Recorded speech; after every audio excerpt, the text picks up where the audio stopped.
The show. Hello and welcome to the Squeaky Bum Time Podcast with Mike and Laurent. It is Friday, August 26th, month 3 of unemployment. In this episode, we preview match week 4, say hello to the Champions League, and do a little review of the Carabao Cup.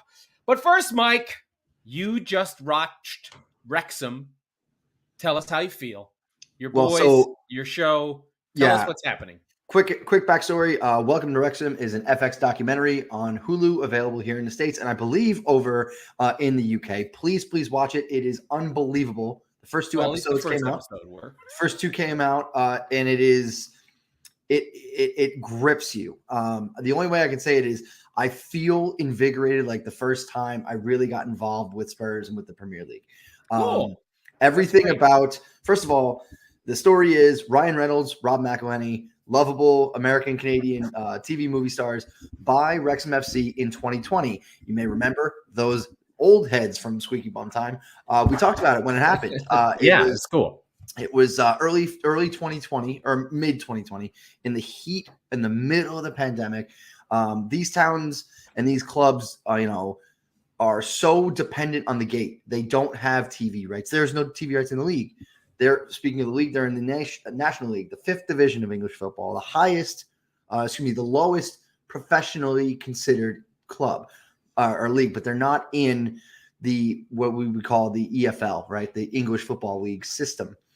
Right. So they are outside of the full professional covered by the FA part of the league. The top 4 leagues are part of the EFL. They have a TV contract, but if you're out of it, you're still in the pyramid, but you can be semi-pro at that point. Well, so this is the line. These teams are not. They are. This is the line. Well, Wrexham in the National League is professional, and everything under it is considered semi-pro. They do a great job of explaining all this. A lot of this we already knew, but they do a great job of explaining this in the first 2 episodes of the show. The thing that gripped me was Rob McElhenney, who I'm a huge Always Sunny fan, so I'm very familiar with him. He's from Philadelphia, which is why the show takes place there. He describes, South Philadelphia as a working class town, and he identified with the people of Wrexham far more than the club and the results on the field, just in the sense that, he likened the 2018 Eagles Super Bowl victory to one of the best days of his life, not necessarily because the Eagles won the Super Bowl, but because of what it meant to the larger community, right? And so this is a town that has been kind of beaten into submission, was a once great part of Wales, but has really been down on its luck for about a decade. And so they actually have gotten as high as the championship before, which I didn't know. But there's so much crammed into 2 episodes. A very, very famous rivalry with Chester, which is across the border in England. Yes. It's such a famous rivalry. How famous is it? It has its own wiki page.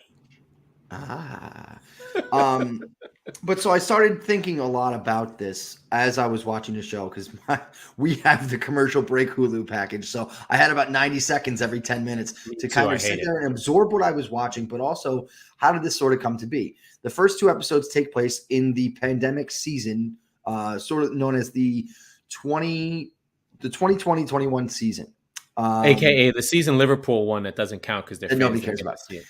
But yes, so there's just so much there, and I started to look up, how much did they purchase the team for, this and that, whatever. These teams cost nothing relative to sports teams. Yeah. Well, sure, but they bought the club for $2.5 million, which again, relative to a Premier League team's a drop in the bucket, but that's not the point. That's a house in LA.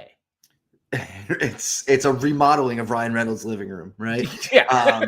It's one of his monthly checks on a Deadpool movie, but that's not really the point either. Yeah.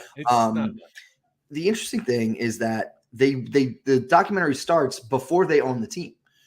In fact, one of the jokes very early on, because I'm going out of my way to not have any spoilers here, one of the jokes in like the first or second scene is that they have to pitch to the supporters trust, which every club has. And they actually had a 75-25 threshold to say some teams get bought by the supporters trust, that they go that far down in there. That's essentially what happened. But they have gotten burned by so many past owners. 75% of the supporters trust, a very high threshold, had to agree. But during the Zoom call that they had, Rob McElhenney is in Philadelphia, I assume, and Ryan Reynolds is in LA. And there's a huge camera in the background, like on the side, like right here, of Rob McElhenney talking about how important this is and all that stuff. So Ryan Reynolds brought that up. It was kind of funny. But it's every minute of what we've sort of seen these guys in the public light. They're genuinely enjoyable to watch on camera. That's what makes them stars, right? That's why, right. Always Sunny has been on for 15 years, and Ryan Reynolds is maybe not in everything, but he's about as bookable a leading man as we have. Sure. And we don't have that many. There's like 4 of them. But so, FX has this whole documentary, and they have to have at least doubled what the initial investment is. At least. Nothing. I looked up what All or Nothing, what Amazon paid Arsenal and Spurs. Again, not the same, but just for context, they paid them £10 million.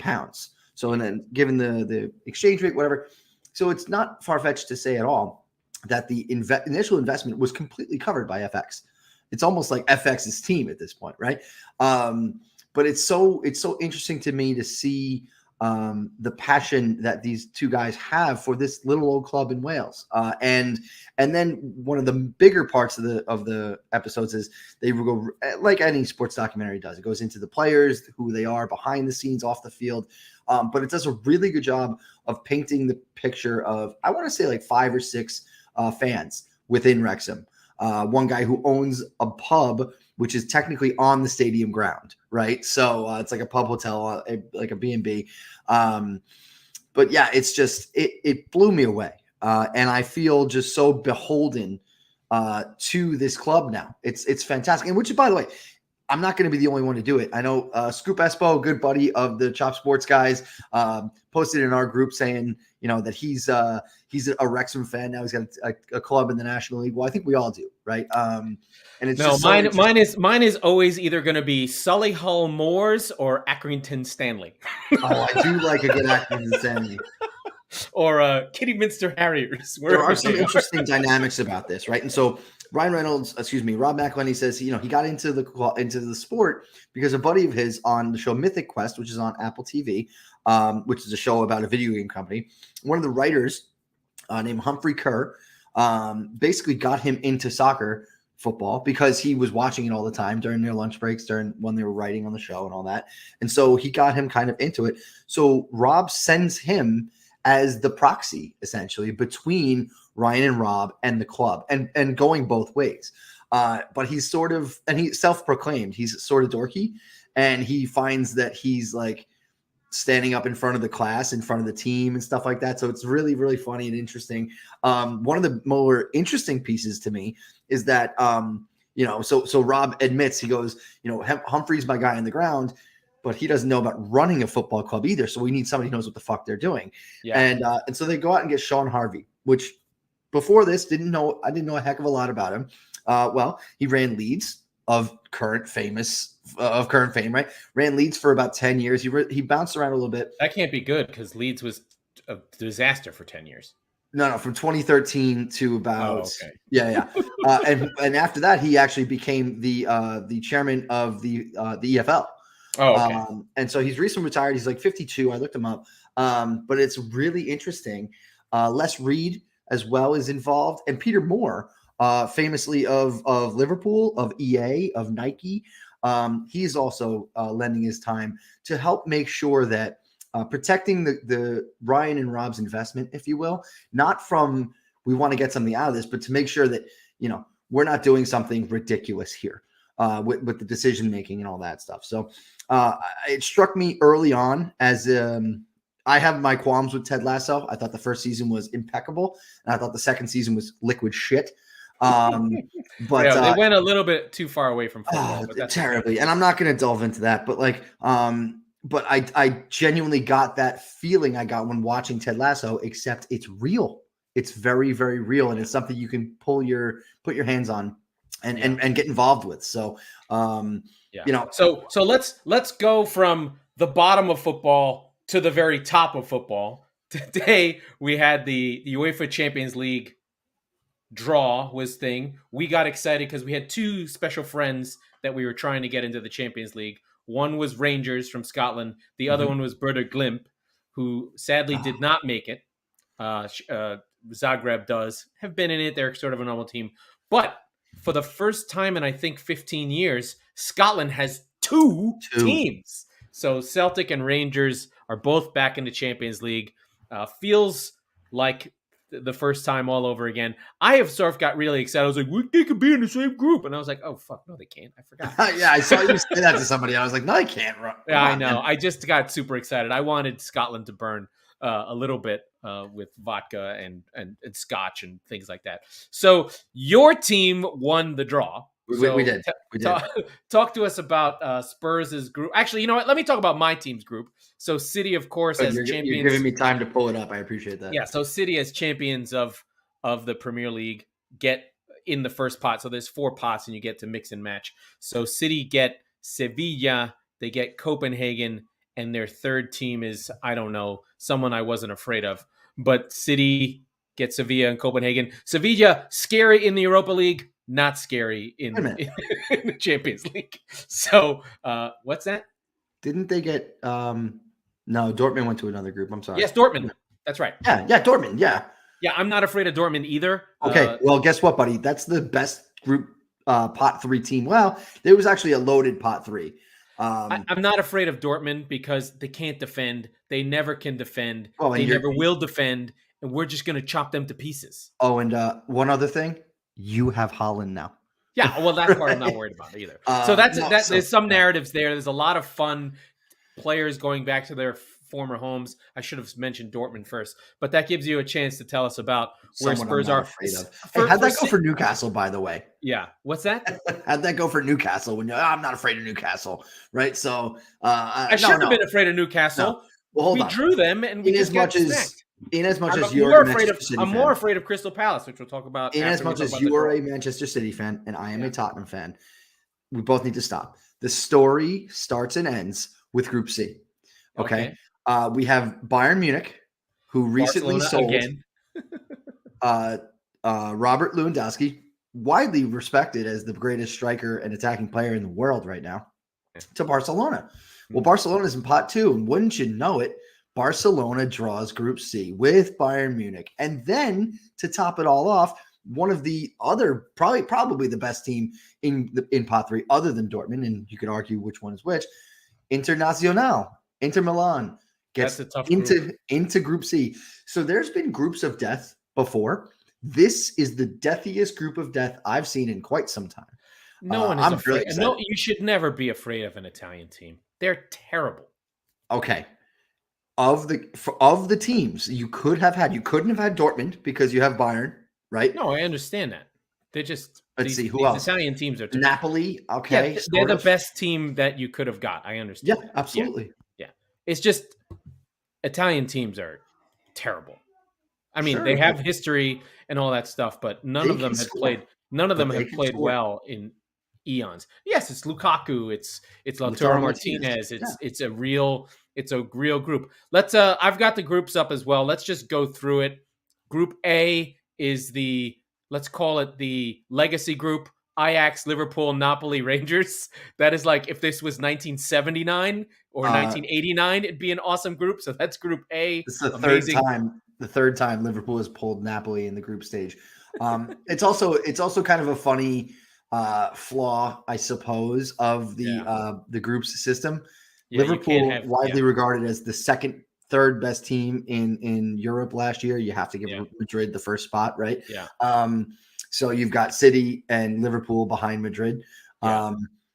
But they're not. Right. They always get to be in a second pot. Right. So Ajax is like, thanks for nothing. Right. And for those that are unfamiliar, real quick, the way that the pots work, there's a coefficient based on your recent 5+ years outside of pot 1. But pot 1 is all of the champions, including the Europa League champions. So the Champions League champs, or holders, I should say, is the word they like to use. Champions League holders Europa League holders, and then the winners of all of the domestic leagues. So that's why Ajax is considered a pot 1 team, and Liverpool being has to get pushed down to pot 2. Anyway, all that means is somebody will be home first instead of the other team. But it's semantics. But Napoli Rangers feels like a lot of violence could happen there. That feels like a very violent team, violent game. Yeah. Group B, not a standout group. Porto, Athletic Madrid, Leverkusen, and Club Brugge. The German teams that are really weak. I don't want to really go through and I don't really want to go through, but I just want to sort of get some takes. Here's your point. Point C, Bayern, Barcelona, Inter, and then poor Victoria Pletzen that just get to take up the numbers and get. Which, by the way, is the exact the black dude standing behind the couch with the white girl. That's this meme, right? Everybody's basically, and you know what? It could really genuinely come down to. It likely won't, but it could. Who beats Plezen the most, right? But who wins the goal difference battle? Who right? uses them like a right? Because whoever let's assume, and I don't think there's anything. That's a bug that I just killed.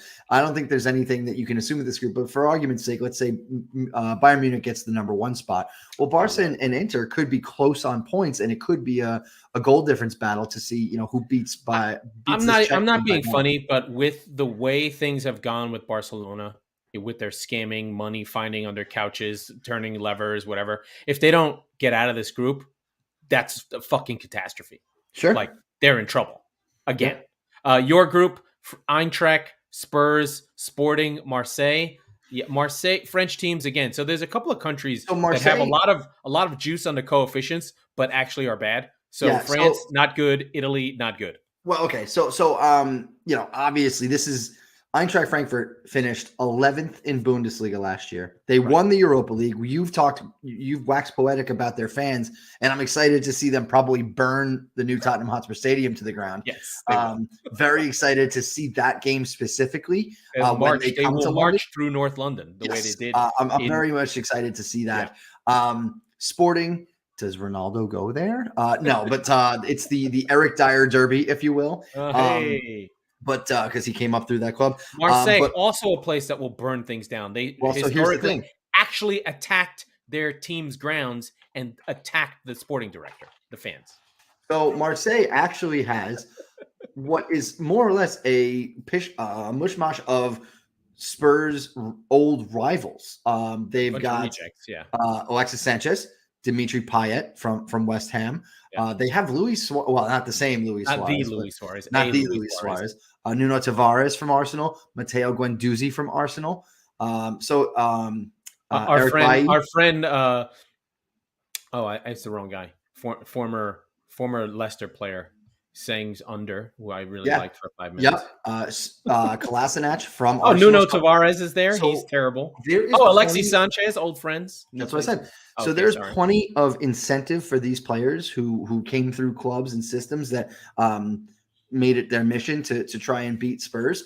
But this is to say that this is Spurs' group to run away with is putting it very lightly. And I think in a schedule condensed season that we are currently going to be in, this is advantage Spurs, not just in the group, but over Chelsea, over City, and over Liverpool, who are going to have to battle it out to some degree more than Spurs will have to. Wow, this actually blows my mind. This is like worlds colliding. Frank McCourt, famously of going bankrupt with the Dodgers, owns Marseille. Mm-hmm. Oh, he's a shit owner. I heard a lot about Marseille this afternoon. Yeah. Okay. But let's carry on just so that we keep things moving. We'll talk about the next 4 groups here. AC Milan in the champions of Italy. Chelsea, Salzburg is the pot 3 team, and Dynamo Zagreb who took out our precious Werder Glimt. I'm going to tell you this for best bets. Here's one for you to earmark, and we don't know when the fixtures are going to be yet. The game that Chelsea plays after they go to Zagreb, they will drop points. They may not lose, but they will not win. I promise you. That game is going to be just a miserable 0-0. I promise. Then we have Group F, Real Madrid, RB Leipzig, who are a weird team. Shakhtar, everyone's favorite poor homeless Ukrainian Oh, team. they're as a note on them, because I knew this going into the draw, they are not playing in Ukraine because of the whole Putin thing, but they're actually playing in Poland. So that makes the travel a little less tenuous and a little. I'm sure the accommodations are a little nicer. So yeah, maybe. And then so Celtic, for those clubs in there. Real Madrid going to Celtic is about as dream. It was about as dreamy as Celtic Park can have. Listen, City have gone to Celtic and had a hard time the last time we were there. Celtic famously had a 1-1 draw in the Champions League against that Barcelona team, the Pep team. So they will bring a performance there. Then we talked about Group G, City, Sevilla, Dortmund, Copenhagen. I no longer care about group stage games because that's what it's designed to be like. I shouldn't care. So here's the thing. At noon Eastern, when the draw show started, and by the way, they have a 25-minute rigmarole. It's very similar to the CBS March Madness selection show, which, by the way, we always criticize Europe for not doing what the U.S. does. In this case, they do. So they do. So good job. It is annoying. It's the worst thing about the U.S. sports media, but good job. But I thought about how my nipples just got as hard as little rocks as soon as I heard the anthem and the Champions League song. And I got so excited. And you're sitting here jaded and tired of it because you do this every year. But as a supporter of a club that does not have a guarantee of this every year, every minute of this is special. For Copenhagen, for Celtic, for Zagreb, for Marseille, for Pleasant, for Club Brugge, for your pot 3 and 4 teams. Almost all the teams in pots 1 and 2, aside from Eintracht, are your royalty and would be teams that would make up the Super League, aside from Sevilla. Sure. But that's all the more to the point, right? Like the Rangers being in it. Like I couldn't. Like it's been a couple of years since we had that famous run and we were in it the next year, but we haven't been since. And so that special feeling is back. I missed it, but for Rangers, it's the wilderness. They went from bankrupt 0, disappeared, and they're back in 15 years. So you've got a generation of fans who are just chomping at the bit and so excited to be a part of this again. And so I'm so happy for fans like that and clubs like that. But so. On behalf of all of those clubs, fuck you and your jadedness. Okay, I just want to win. I just want to win the thing.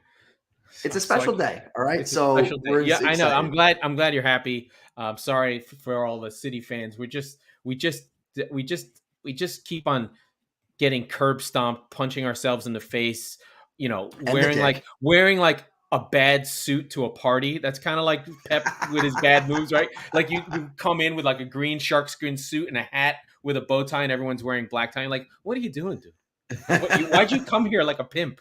You know what I mean? We're just that guy. That's literally what City are. Like that the loser. Yeah. Because it was the most expensive suit on the rack. That's why you bought it, you pricks. Right. That's right. Exactly we're Molly Brown with the nouveau riche. And we're just like, tut. That's exactly what we are. Yeah. And we're going to keep being that. And we're just going to have to keep hurting. But when City win the Champions League, and I say when, it's going to be very, very exciting. But I got to go through this shit, the same shit every fucking year. Just get me to the knockout round. I don't care. For some of us, it's a pipe dream, and this is all we get. All right, so fuck off. And then to finish it out, Group H, a really, really fun start. You have PSG and Juventus, which met, I believe, in the group stage. I think they're married at the hip. They're both like underachieving. Please, someone rescue us things. But PSG, this is their season. Like for PSG, they're firing all cylinders. They're doing their thing. Messi, Mbappe, now part owner of the club, Mbappe, where they can fight about who takes penalties. Kind of stuff. Yeah, some interesting drama in that camp. One other note on the Champions League draw special. Your longtime friend and my now youth coach, Yaya Toure, was one of the men pulling the balls. So they've had famous players from the last 10, 20 years. They've had Lampard do it. They've had Drogba do it. Now that Yaya. So I have never seen in the time I've known you a player genuinely beloved by you more than Yaya Toure. So I know no that one, you were I've never excited. loved anyone more than Yaya Toure. I know that I you don't were think I'll ever excited. love anyone as much. That's okay. Honestly. That's okay. He's my first love. There'll be another one day. I feel that way. I feel that way more about my weird sons of the championship, and they're growing. They're everywhere. Like I get that. when Sessegnon has a big game, or Bowen, or these guys that I follow. Like when Liam Delap finally plays somewhere. I'm waiting for Delap. Yeah, he's going to be at Stoke. I think he went to Stoke. I'm looking forward to him jumping up and biting people. I'm looking forward to Cole Palmer. You get into these little guys. The big guys, fine. I'm over it. Sure. But I have a thing. It's a weird race thing because it was talking about Iwobi. This is a total side note. Are there any black creative midfielders? Does who are Tielemans assist count? first? Does Tielemans count? Sort of. He's close. It's him and Iwobi now. He's more of an 8 than a 10. By the way, my Iwobi thing that I was talking about, it is actually true. He is now a midfielder. I was wondering why he was everywhere. I was like, why is Iwobi everywhere? Anyway, that's a different discussion. Caught me off guard. It's probably, no. We don't have to keep going on this one. It's only going to get us into trouble. If you can think of a black creative midfielder playing for a Premier League team, or just all time, like who's an assisting African? Right. I think that they don't let him. I think it's one of these internal bias things. Like, he's a destroyer, he's a defender, or he's an attacking winger. Naby Keita was supposed to be one, but he's made of glass.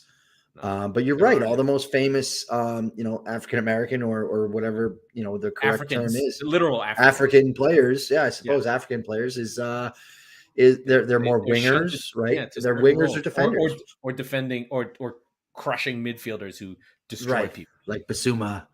My boy Caicedo, love him. So anyway, Brighton is going to bring me joy. So Carabao Cup, I think we should probably just talk about it really quick. Carabao, our extra thing. It's thrown up some big matchups early. So Chelsea and City will meet each other in the 4th round, which is early. There's not a lot of drama there. Some little games here or there, nothing really crazy. There was a penalty shootout that went to 21. I was watching that on. Wait. Before we go any further, if we're talking about the Carabao Cup, we have to talk about how Leicester City, where are they? They defeated our dear friends, our buddy Russ at Fan Hub. Stockport County lost 3-1 on penalties. That's a miserable penalty shootout. But we are pouring one out for Stockport County. We love you, Russ, and we are sorry that you couldn't take out Leicester, because that would have been one of the day of days for Stockport County, right? Yeah. Well, speaking of Wrexham, they were out of the Football League and they're back in. Yes. And then the world famous Newport County from Wales, to keep the Wales theme going, always beat someone in this competition. They have the shitty pitch. Newport County, always a team to follow along with. What else? Not a whole lot otherwise in the results, because it's not a whole lot to talk about. Fulham actually lost, but like you said, to follow up, I think there's like 5 or 6 Premier League matchups in the 3rd round here. You've got Nottingham Forest versus Spurs, which we'll talk about in a minute because that's the Sunday matchup. Wolves and Leeds, Bournemouth and Everton, just barely. You said City, Chelsea, United and Villa, not one to joke about. And oh, by the way, Arsenal hosting Brentford, Brighton. I keep doing that. I'm sorry, Brighton. I apologize. Arsenal hosting Brighton. And that's the best one of the whole for me. Newcastle and Palace are also. Me, that's better than Man City and Chelsea, and I'll tell you why. This game on November 8th for Manchester City and Chelsea, just before the World Cup, they don't give a fuck, right? Just get everybody through it. Don't get anybody hurt. Go for play for your countries, and please come back just as healthy as you are now. Yeah. But for Brighton, this is a chance to knock off Arsenal at home and to continue on a chance for a trophy. And Arsenal are going to be hungry because they won the FA Cup a few years ago, but they're not above this. Not with this group. That's a totally different team at this point. No, but what I'm saying, Arteta should try and win something. It'll. That's what I'm saying. They're not. Do something. They're not. Chelsea and City are quote unquote above this tournament, right? They'll be in it just because they have oodles of talent on all levels. Now, but Arsenal's not above this. No, and Spurs neither. Like, you guys are on that trophy drought. Sure, absolutely. You say it never doesn't matter, but when the final comes, you're like, this shit matters all of a sudden. Yeah, I do. No, but I mean, but point being is that Spurs should have not an easy time. They should be okay against Nottingham Forest. it's not Bristol City, but they should be okay. Whereas Arsenal and Brighton, that could be a real heavyweight fight in this tournament, and I'm excited for that one the most. Anyway, so we're cruising through. Lots going on. By the way, next week we have games Saturday, Sunday only. Then we go Tuesday, Wednesday. Yeah. So there's a lot of football coming through. Another thing that's happening, I didn't realize this. You were bringing it up. Right now would be an international break. We're playing through. The football season is just going to go.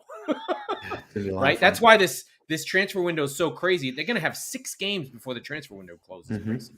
So your team can really get changed. I mean, if we have a crazy transfer window with yellow dildos and purple ones going through the guys sitting at the grounds, very famous. Look it up. Yes, look it up on YouTube. It's not out of place. Those who know. It was actually the moment that transfer deadline day became a thing that Sky Sports got in trouble because there were dildos everywhere. It was an amazing moment in history. And I think, before we go any further, quick scheduling change for all you those of you that listen to us. We love you. Thank you so much. We are going to be changing from a Monday release, Friday release. Tuesday, Friday release. Look at me. Friday. We are going to be doing basically during the NFL games that we don't really even give a shit about on Sundays after the matches, instant reaction. Worst case scenario, Monday morning, wherever you are, there will be our pod versus the sort of Tuesday morning, which is a little bit, if you're a hardcore podcast listener person, most football podcasts have kind of you're listening. Yeah, you're listening to this and you go, yeah, you fucking idiots. You should have been doing this a year and a half ago. We realize that now. The midweek show, we're not sure about yet. Ideally, we'll record on like a Wednesday night. Wednesday night and release it. So for folks, I mean, in the UK, unless we're like obsessed with Europa League. I'm not. Arsenal fans might be. Hey, Baba Ganoush, I need you. Okay. Let's run through the schedule, and you stop me. We'll stop after. We'll pick a couple out after I run through it. So we'll wind it up. Saturday early game. Southampton, Manchester United. For this one, is United real going to St. Mary's. United on a 7-game losing streak on the road. Wow. To me, game of the week: Brighton versus Leeds at Brighton, where Leeds have now become America's team. Then City versus Crystal Palace. Crystal Palace took 4 points off City last season. I'm not looking forward to this one. It's an not in the face game. Liverpool look to get off the schneid versus Bournemouth at home. You'd expect that one to be easy. Brentford, Everton. This is my best bet. Brentford are winning this game, hands down. Oh, yeah. This is happening. Chelsea, Leicester in a battle of Blues who have the Blues. You'd expect Chelsea to win this game. Leicester are officially in crisis. Fofana hasn't shown up to practice. Tielemans isn't showing up. Rodgers is not making substitutions in the classic. We'll come back to this one. In the classic passive-aggressive, I need players, I don't make subs. Then a London derby, Arsenal versus Fulham. This is a battle of some top clubs here. Fulham versus Arsenal. I like this game. I feel like Arsenal drop points. Wolves, Newcastle, not that great. West Ham, Aston Villa. There can only be one claret and blue. West Ham still haven't scored a goal. Ooh. West Ham is plus 220, friends. Wink, wink. And then Tottenham have a tough game versus Forest. For real. Yeah, I mean, it's on the road. At the City Ground, Sunday night. It's going to be bopping, I would expect. And we will be coming to you shortly after that game finishes, and I will either be relieved or infuriated. Thing is that's one of those you're expected to win. I expect Spurs to win, but you haven't played well for 2 games in a row. So we haven't played well for 90 minutes, right? We've played well for probably about 45 in each. Where do you want to go? Yeah, so let's start with Chelsea, Leicester City. This could be the sword of Damocles hanging above Braj's head, and as much as we don't want to see it coming, he is the oldest dog you've ever seen, and you're like, we actually tried to put him down twice and he just bounced back. He's fine. It didn't take. All signs point to a bit of a, you know what's going to happen? A Chelsea forward is going to actually finish a chance in this game. So I've been doing a lot of research on this one, and I think, don't listen to, and I think I talked about this on the episode you weren't on, but Mike, you can chime in. The narrative that Chelsea need a striker is bullshit. They don't need a striker. They need someone to give the guys making runs the ball. Havertz is leading the league in runs off the ball. Raheem Sterling is the best at running off the ball. No one is passing them the ball because Mason Mount is their creative midfielder. He's better at carrying, shooting. If as an offensive player, he's a really good defensive player. Like, he gives you goals, but he's not a line breaker. Jorginho's not a line breaker. These guys, they don't have... Now, does everyone have Kevin De Bruyne? No. But who they're missing, and this is the ideal player that I think Chelsea fans, listen up. If you had Martin Odegaard, you'd be fucking gold. Yep. So right now, they don't have that person. So you have all these guys making runs. No one passes them the ball. And then you go, oh, Havertz missed one. It was his only chance. That's fair. So maybe I think that the solution might be to bring Odegaard deeper. I mean, to bring Havertz deeper. I don't know what kind of a passer he is because he's always playing up top. But he might be that person.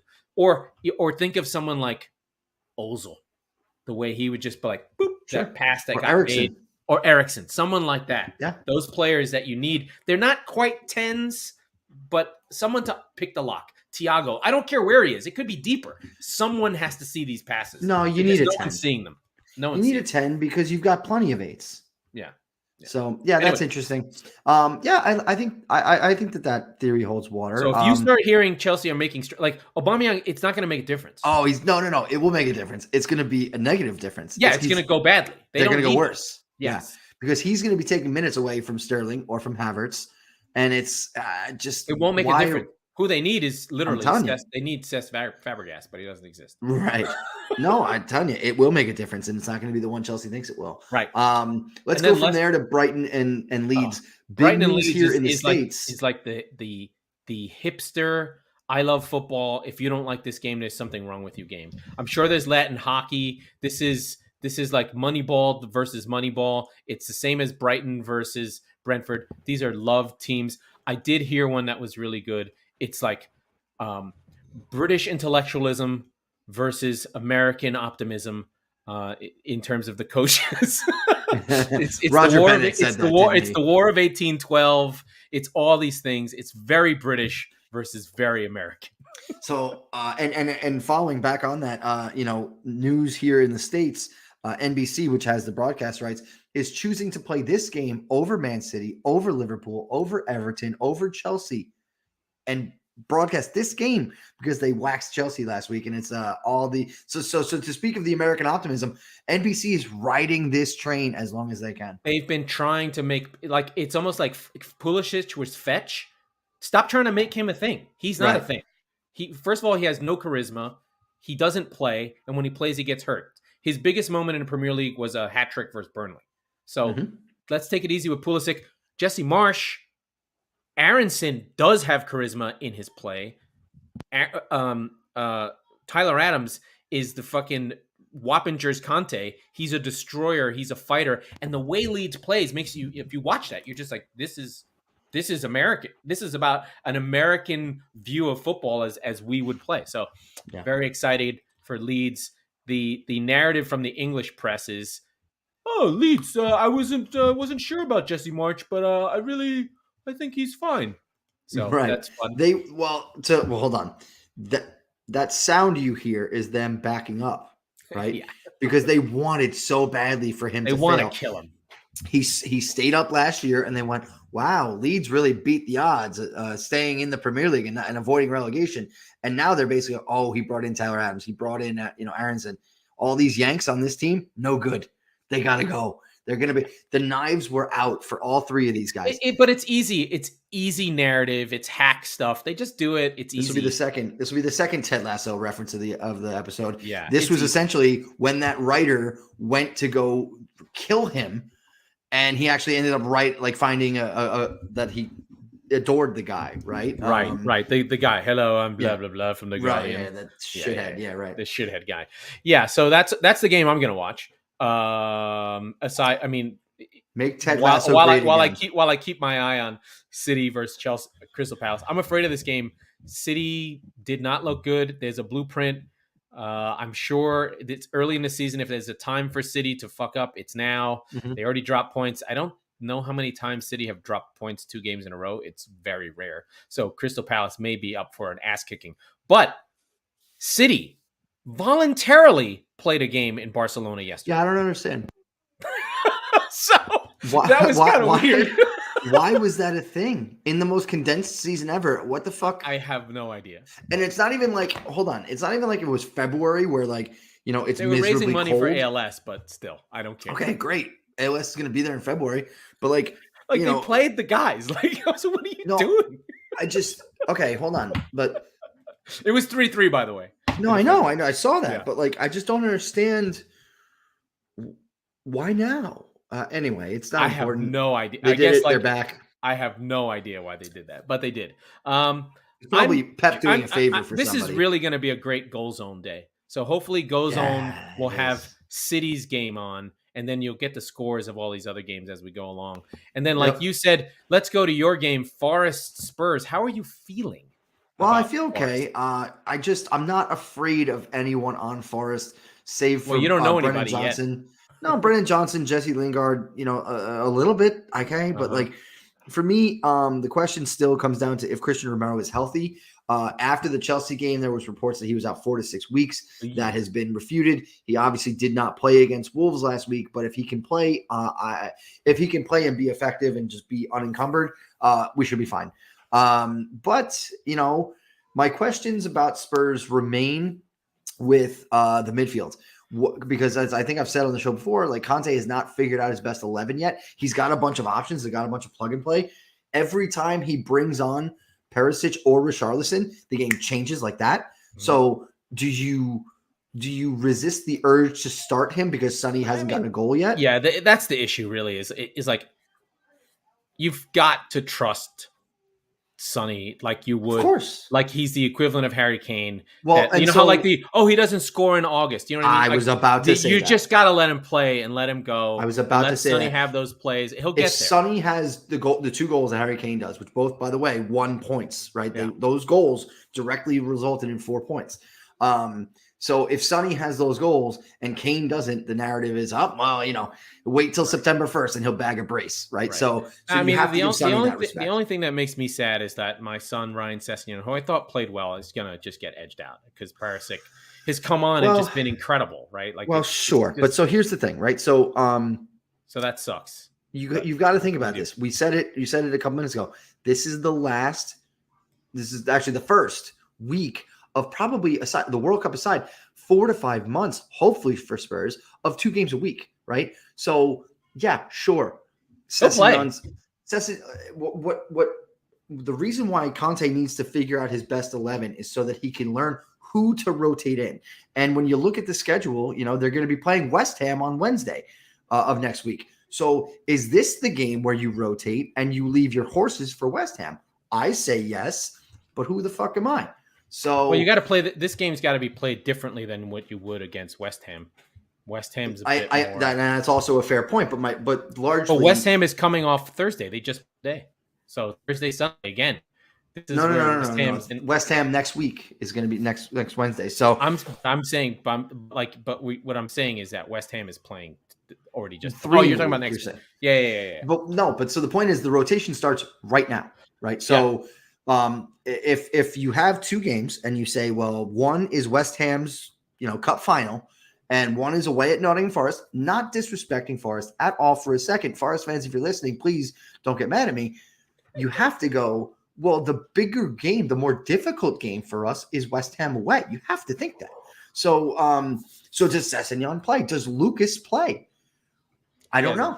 I don't know. Does Jed Spence? Does Jed Spence finally get in the lineup because he's got that link to Nottingham Forest? I don't know. Let's sort of go through quickly. There are some big team narratives that are flying around that I think we should probably touch on.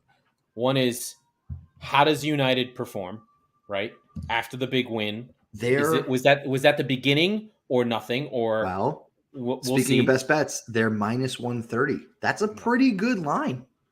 Yeah, there's that one. Then there's Liverpool. Like, I'm not worried about them versus Bournemouth, but they need to play well, right? Mm-hmm. Because they're playing terribly. Is Van Dijk cooked? Where's the midfield? Do they have to find someone? So there's that game. And then, like we said, the Chelsea-Leicester game, I think, is the bigger one. And then Arsenal gets this not easy game, but if they're 4-0 with 12 points, that becomes and this is the way football is. It's crazy. Is Arsenal going to win the league? You know how it is, right? You've gone 3-0 with Spurs, where you're just like, oh my god, we're going to win the league. Somewhere Ty with his Arsenal. He was the one that kind of slipped away from Arsenal Fan TV, and nobody ever heard from him again after. I think he took Claude's death hard. I saw an old clip of the two of them today, and I think it was after the Leicester season. He was like, "We could win the quadruple next year," and Claude just belly laughed. And I'm sad. I miss Claude very much. He's my favorite. Yeah, I don't think. I think the height of AFTV is over. Mm-hmm. You have DT in prison for beating the fuck out of his wife. You have Mo, who we're laughing at him being in prison, not at what no. Of course, we have Mo and Robbie having a fight because he got pulled off because he had a Free Palestine button that he had for years on until someone said, "Don't say Free Palestine." We're saying, I don't care. We're saying don't be performative, right? Be who you are. Be authentic. Oh, hey, Mo's not performative. I fucking hate that guy, but I have his back on this one. If you are someone and you've been unwavering, I don't care what that stance is. I don't have to agree with it. I don't have to like it. But if it's bullshit, if it's a Ukrainian flag in your profile picture, fuck you. If it's because you didn't give a shit yesterday, you're doing it because the cool kids are doing it. But if you're doing it to mean something, then God bless you. Really. But Robbie's still going. He's the godfather of fan TVs. If you're into that sort of thing, I think they're the only ones that are sold. I hope. I don't think anyone else is still doing it on a regular basis. I think one of the more it's sort of pulled out. Like people have gotten famous and then they've pulled themselves out and said, "We're just going to talk to these four guys." So I think the interesting thing about that was that it largely got rejected, right, by the market. Arsenal Fan TV broke through. Spurs had something similar. True Geordie is another one. Yeah, but they now just do the kickoff. It's the four guys. They just watch the game. I know. Yeah. But my point is that dude, he was on Andrew Schultz. I know. I watched him. It's incredible. It's huge for who, right? That's the kind of right for True Geordie. Yeah, I know. But no, actually for both. They're probably as an aside, Akash Singh coming to Orlando. I saw him in San Diego. I'm excited about that. Anyway, enough of the podcast references.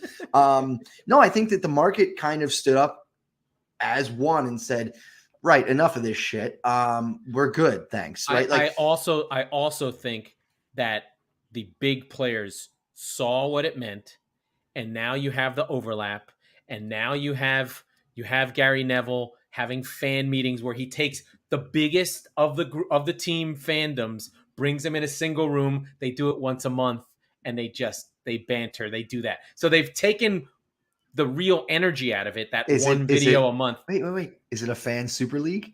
Yes, he made a fan super league.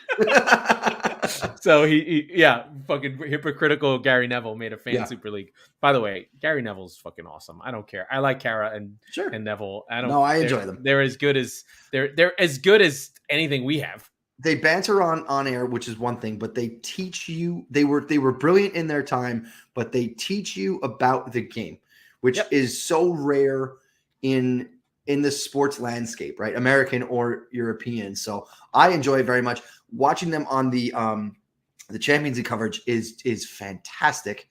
And that's also a piece of news, right? Didn't CBS just re-up that? That's huge. I talked to my inside source about it. So very exciting stuff. Very cool. I can say that they did not put in the highest bid, but by a lot under. But the continuity, what they were doing with it, how they were handling it, who they got, and now they can build, right? So I think everyone has seen what NBC, I think NBC, to be fair, sort of opened the door for how this can be done. How do you grow it? You let the best of the best have the rights, and you don't go for the short-term money. You go for the long-term brand. Sure. Yep. And so CBS is about as good as you can get, right? They've been fantastic. Do you remember when Turner had it? was when awful. Gus Johnson, and it was like, why are we making him do this? He came out They and had said, the "I hate Champions doing League on this." TNT was so bad they had to get rid of it. Yeah, Right? It was so bad where they tried to like be cool. It looked like a set from like a Disney TV show. Well, it wasn't like, even that. It was Hello, just... teenagers. It was with when they had fucking Steve Nash. It was awful. Yeah, that was bad. When they so Gus Johnson calling the games. As an American sports fan, you go, this is incredible content, and this is the most. When you think of somebody, an executive in the studio went, okay, when a South American or Mexican announcer has that like crescendo moment for a goal, what if that was Gus Johnson? And the whole room went, holy shit, we have to get Gus Johnson right now. And they did. And it went poorly. Right. And so Gus Johnson, I don't have the Gus Johnson love. I don't know. Is he a college football guy or college basketball? Well, now he's college football, but college basketball. I never it was always the best March Madness buzzer beater moments is always Gus Johnson on the call. Right. And so you have these memories that are stapled, like Valparaiso hitting a 3-pointer to win the game to beat Syracuse or something. And he's the guy that you always is synonymous with these like incredible moments. And so you think about that, it makes sense on paper. I was trolling through MLS games and I saw Chicago Fire was playing and I put it on and I heard Arlo White and I felt very aware for him. Yeah. He's doing Chicago Fire from the Premier League. Like, so it's so interesting because it was so easy to make that trade. Like Peter Drury's just like, you got to go. Better. I'm sorry. We love you, Arlo. But although what were we watching? What was was it the Liverpool United game? I think it might have been. Peter Drury was, yes, it was, because he was talking about Ten Hag.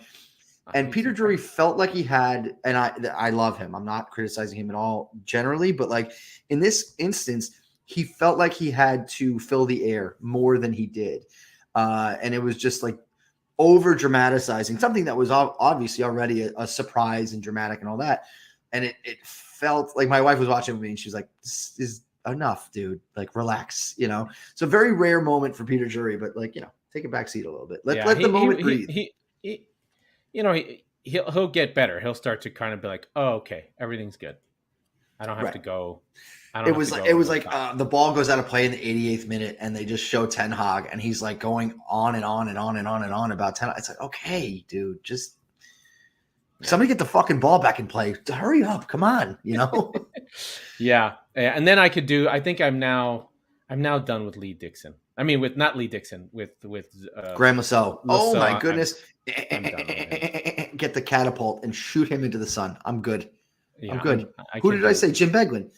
That's the A team. You have Peter Drury and Jim Beglin, who, by the way, have done games together for years before Arlo White got bounced from the top spot. That's the weird thing, is that they still think, because Arlo did have good chemistry with Lasso and Dixon, but Drury does because he's good, but he had better, like he gelled with Jim Beglin a lot more. I think he's the most underrated person in Europe. Listen, we're talking about the creme of the creme. These guys are the biggest, best guys in the world, right? They're just on the Premier League, except for the Don Hutchinson on the goal zone. Oh yeah, the British version of our red zone guy. Oh God, I forget that his name. No, that's the Premier League.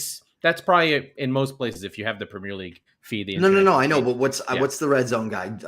Hansen. Oh, I don't know. Something Hansen. He's our Hansen. Anyway, listen, we've made the people wait long enough. What are your best bets for this weekend? Oh, my best bet is, I didn't even look at the best bets yet, but way to go, asshole. Yeah, I didn't touch it. But it's definitely got to be Brentford. Yeah, well, Brentford's even money at home. No, they're at home.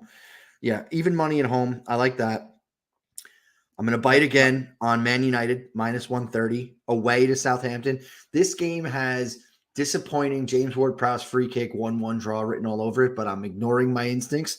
I'm going with United. By the way, I am down a mortgage payment recently.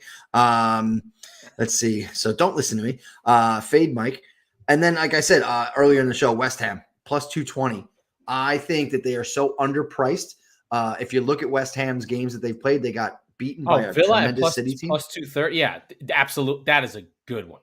Yeah, West Ham, they're on the road, right? So but they're better on the road. They're going to Villa Park, but I don't see anything that inspires me about Aston Villa right now. And I think that West Ham are going to be hungry to get off the schneid after playing 2 games against really good teams and another game where they lost to Forest in a very emotional game on the road, but they were significantly better. They hit 3 posts. They had more. What did I say on that episode? They had more woodwork than a 12-year-old's cock. And then I'll probably put some dumb prop bet in for Spurs that includes like a low threshold of Harry Kane my shots. other one that I like that I am calling right now is not the draw for Brighton Leeds, score draw. A score draw. I forgot to find it. I'll hunt it down. But anyway, yeah, Leeds score draw plus 375. I'm sorry. What do you mean by that? Meaning it's a draw that has goals, not a nil. Oh, so okay. So both teams to score and a draw, then basically parlayed. Interesting. That's probably score draw really plus 375. Yeah, I was gonna say because I don't trust Brighton at home to win. They never win at home ever. That's fair. Until they win. I'll say that they're not going to win. Here's a saucy one. Draw with Leeds going up early on their press, and then Brighton clawing it back with their football on a 1-1 draw. Some other fun ones. I would wait until lineups come out for this. Wolves are at home, but Newcastle plus 170. Alexander Isak, who, by the way, we have not touched on yet, we'll talk about probably on Monday, likely to be in the lineup from what I understand, if they can register him by the Friday deadline. Loved him during the Euros. Yep. Yes. So that's an interesting one. And then here's a cheeky one. It's even odds. Brentford, I'm sorry, I keep doing that. Bournemouth plus 2.5 at Liverpool. Yeah, I said that. I don't, but it's even money. But here's the thing. I just don't feel, I mean, they could easily put one on them, right? But I just worry about where Liverpool is right now. So with that said, they just lost to United. They could just absolutely annihilate Bournemouth, but I don't know. We saw what City did to them, right? They're not good. Bournemouth are terrible. They're not losing to Liverpool. And that's why I'm betting on West Ham, because they beat Villa 2-0. Hey, all right. Take me home, brother. All right, let's get out of here. All right. That was the Squeaky Bum Time Podcast with Mike Laurent and Laurent Cortines. We are the football wing of the Chop Sports Network. We record on Tuesdays and Fridays, but that's going to change. So be sure to subscribe wherever you get your podcast so you never miss an episode. And if you're listening on Apple, please rate and review the show. Thank you to Chop. Thank you to Fan Hub. Russ, Stockport County, forever. We're sorry, buddy.